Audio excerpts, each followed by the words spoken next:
Perkenalkan, saya asli 100% ditanggung halal dari keturunan Cina, bukan Cina gado-gado. Sampean tahu ke Cina gado-gado?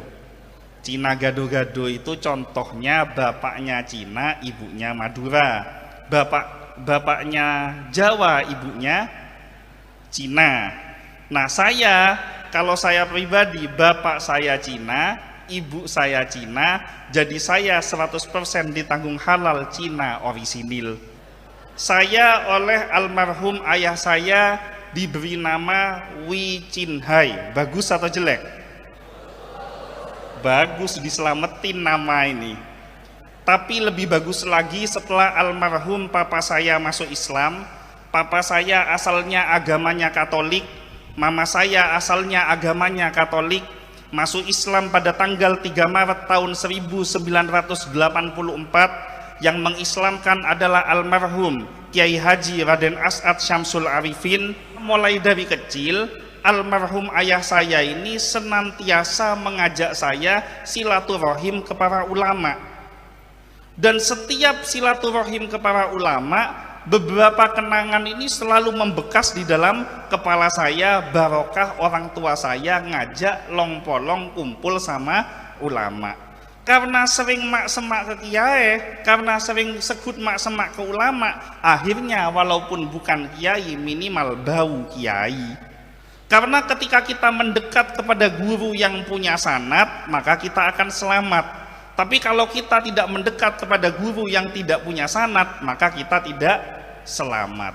Kenapa almarhum ayah saya bisa mendapatkan hidayah? Karena beliau tidak keliru di dalam memilih guru. Karena sanad ini tadi, akhirnya almarhum ayah saya juga mendapatkan banyak karomah dari guru-gurunya, termasuk dari Kiai Haji Raden As'ad Syamsul Arifin.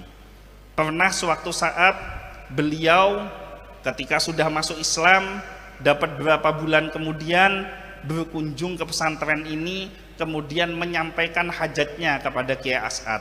Kiai, saya kepingin gimana caranya ndak usah mondok tapi langsung bisa alim. Kiai As'ad menjawab, mana ada nak ndak mondok bisa alim. Di mana-mana kalau kepingin alim ya belajar, ya mondok. Ayah saya menjawab, masalahnya saya masuk Islam sudah tua Kiai. Ayah saya masuk Islam usia 31 tahun, nafkahi anak dan istri. Kalau saya mondok, bagaimana istri dan anak saya? Nah, Kiai As'ad tidak menjawab, tapi beliau tersenyum.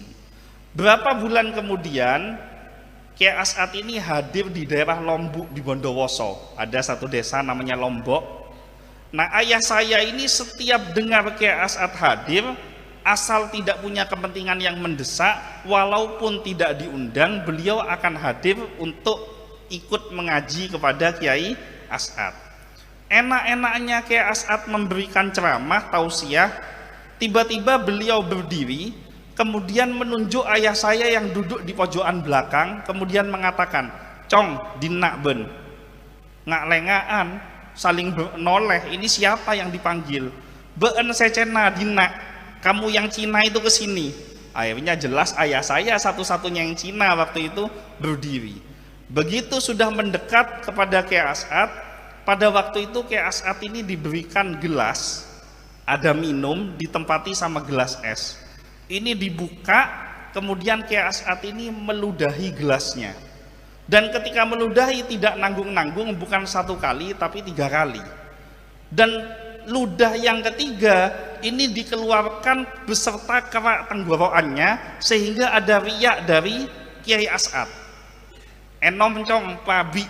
Nah, anehnya almarhum ayah saya itu orangnya jijian. Tapi ketika megang gelas yang diberikan oleh Kiai As'ad, di mana di dalamnya ada ludahnya Kiai As'ad, tanpa muncul ada perasaan jijik, diminum air ini seketika sampai habis. Nah, setelah habis, Kiai As'ad berdiri, ayah saya ditarik, didudukkan di kursi tersebut, mic-nya ini dikasihkan ke ayah saya. Kemudian Kiai As'ad mengatakan, "Petros com, engkok molea, mic ini dipegang." Nah ternyata muncullah karomah dari Kiai As'ad tanpa diduga-duga. Ayah saya seketika itu langsung bisa memberikan tausiah. Ini sekedar pengumuman karena orangnya sudah wafat.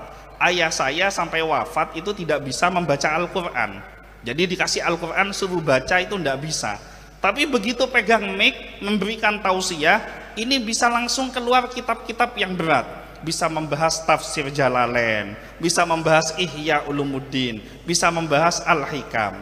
Mic-nya dicabut, ditanya, tidak bisa ngomong lagi. Tapi mic-nya dikasih, ngomong lagi. Nah ini barokah punya guru yang bersanad dan memiliki karomah. Maka nanti ketika kalian sudah pulang dari pondok, berikan edukasi pendidikan kepada masyarakat untuk berhati-hati di dalam memilih guru.